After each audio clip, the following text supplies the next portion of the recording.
वज़ीर मुमलिकत बराए पेट्रोलियम मुसद्दिक मलिक ने कहा है कि जहां से सस्ता तेल मिला हम खरीदेंगे।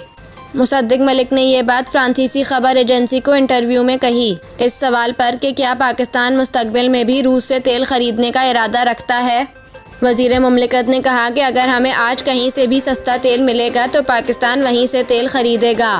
फ़िलहाल पहली खेप आने पर जायज़ा लेंगे कि रूसी तेल किस कदर ज़रूरियात पूरी करता है।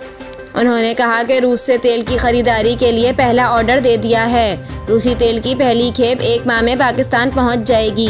फिर नताइज के मुताबिक फ़ैसला करेंगे कि रूसी तेल कहां इस्तेमाल में लाया जा सकता है।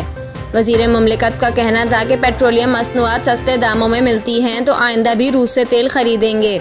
दीगर मुल्कों के मुकाबले में रूस के साथ पाकिस्तान का लेन देन महदूद रहा है। बहुत से मुल्क कानूनी तरीके से रूस से पेट्रोलियम मसनूआत खरीद रहे हैं और रूसी तेल की खरीद से मुताल्लिक अमरीका या किसी और मुल्क के साथ कोई मसाइल दरपेश नहीं आए। रूसी तेल की खरीद में पाकिस्तान का हिस्सा एक कतरे की मानंद है मगर मददगार है। दूसरी जानिब खबर एजेंसी के मुताबिक आबादी के लिहाज से दुनिया का 5वां बड़ा मुल्क पाकिस्तान तवानाई के शदीद बहरान से दो चार है। पाकिस्तान पेट्रोलियम ज़रूरियात का 84% हिस्सा दरामद करता है, जिसमें से ज़्यादातर अरब ममालिक से हासिल किया जाता है।